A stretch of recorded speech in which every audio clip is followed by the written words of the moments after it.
একটা প্রশ্ন আমি প্রচণ্ড বেশি পাচ্ছি। অবভিয়াসলি পশ্চিমবঙ্গের মধ্যেও আস্তে আস্তে ইউটিউব ভিডিও দেখে আশেপাশের ধারণাগুলোকে দেখে, যেটা মানুষের স্বাভাবিক কমন সেন্স এবং বুদ্ধি, কিছুটা হয়তো আমার লেখাতে বা ভিডিওতে প্রভাবিত হয়ে অনেক অভিভাবকই দেখতে পাচ্ছেন যে তাদের ছেলে মেয়েকে তারা সঠিকভাবে গাইড করতে পারছেন এবং তাদের আমার মেথডগুলো ফলো করে, যেমন আমি mental math, meditation, self learning যেগুলো বলছি সেগুলো করার ফলে তারা দেখতে পাচ্ছেন তাদের ছেলে মেয়েদের পড়াশোনায় ভালো হচ্ছে।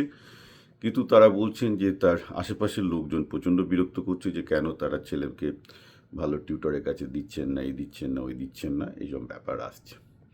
আমি অভিভাবক এবং বা আমাদের একটা কথাই বলবো, এটা আগেও আমি বারবার করে বলেছি যে আপনাকে বুঝতে হবে পশ্চিমবঙ্গ একটা অত্যন্ত পিছিয়ে পড়া রাজ্য। এখানে এখন শুধু নিম্ন মেধার লোকজনই আশেপাশে পড়ে আছে, একটা বড় অংশ ফ্রডও। তো আপনি যাদেরকে বন্ধুবান্ধব বলে ভাবেন বা ভাবেন যে আশেপাশে আপনার শুভানুধ্যায়ী, আমার একটাই বক্তব্য, সেটা হচ্ছে এই যে আপনাকে এটাও বুঝতে হবে যে পশ্চিমবঙ্গে এই মুহূর্তে যারা পড়ে রয়েছে তাদের পক্ষে আপনার ভালো করা মুশকিলের ব্যাপার আছে। একটাই কারণ যে এখানে লোকজন চিন্তাধারার থেকে শুরু করে তাদের প্রফেশনাল অ্যাওয়ারনেস সবাই জানে পশ্চিমবঙ্গের লোকজন অনেক পিছিয়ে আছে।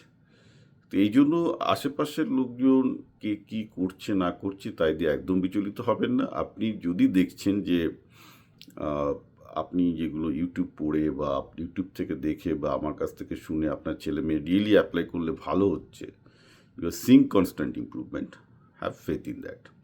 তার কারণটা হচ্ছে কি, আমি আবার বলছি, পশ্চিমবঙ্গের শিক্ষা ব্যবস্থা সম্পূর্ণভাবে ধ্বংস। যেভাবে লোকজন 10টা 8টা টিউশনি পড়ে ছেলে মেয়েদের মানুষ করার চেষ্টা করছে, ওতে মানে সার্টিফাইড গাধা ছাড়া আর কিছু তৈরি হবে না। And they are ruining their sons career, their daughters career. এবার যে রুইন করবে তাকে রুইন করতে দিন না। আপনি বলুন যে আপনি আপনার ছেলেকে রুইন করেছেন, করতে দিয়েছেন, ভালো তো, আমাকে কেন ডিস্টার্ব করছেন?